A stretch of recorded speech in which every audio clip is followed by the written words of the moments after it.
Salut les amis, j'espère que vous allez bien. Je vais me présenter rapidement pour ceux qui ne me connaissent pas. Je m'appelle Jacques Zi, je suis ingénieur en informatique, sportif en musculation et en badminton.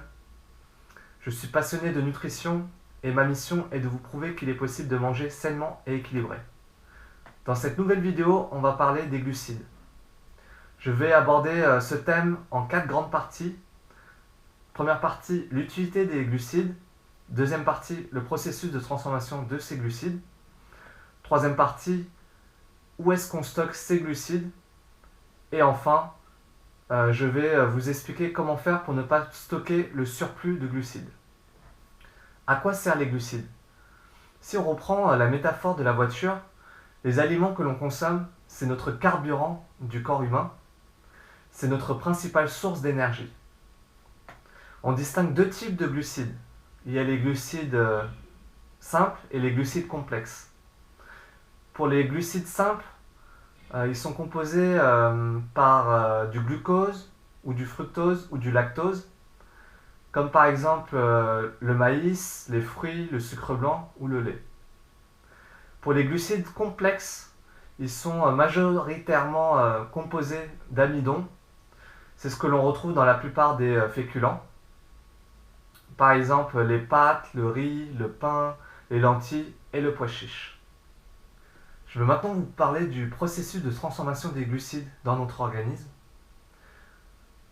Tous les jours, on consomme des aliments, que ce soit des glucides simples ou complexes.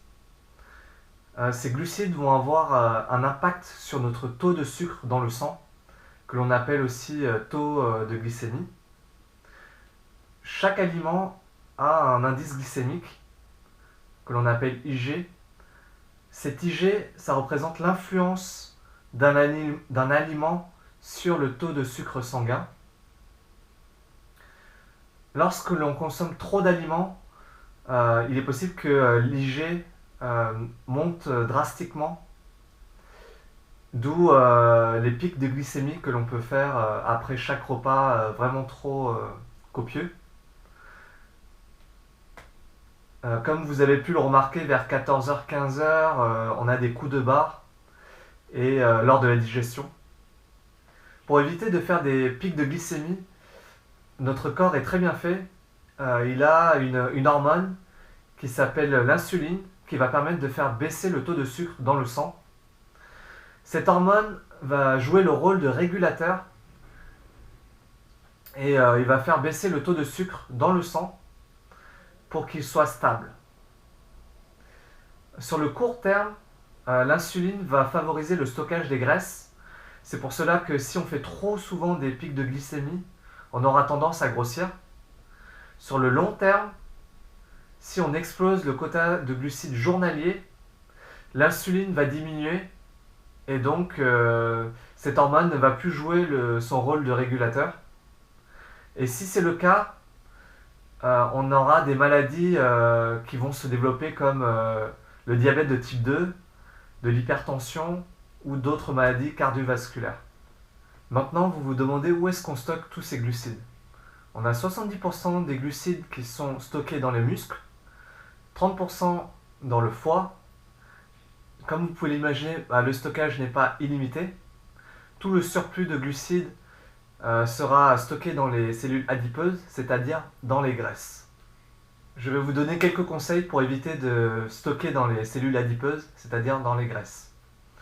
Alors, il faudrait favoriser les aliments à IG bas ou modéré, comme par exemple les fruits, les légumes, le riz basmati, le quinoa, les patates douces, les légumineuses, flocons d'avoine, etc. Il faudrait limiter également les aliments à IG élevé, que ce soit par exemple le sucre blanc, le pain blanc, les viennoiseries, les pâtisseries, les bonbons ou les céréales de type industriel cornflakes. Alors, on peut se faire plaisir le week-end, une fois par semaine avec la famille lors des brunchs. On pourrait consommer des aliments à IG élevé. Ensuite, il faudrait également pratiquer une activité physique 1 à 2 fois par semaine. Juste en appliquant ces conseils, vous allez avoir une alimentation beaucoup plus saine et équilibrée. Si vous avez kiffé cette vidéo, n'oubliez pas de liker, de commenter, de vous abonner et de partager massivement la vidéo. Je vous laisse là, à la prochaine.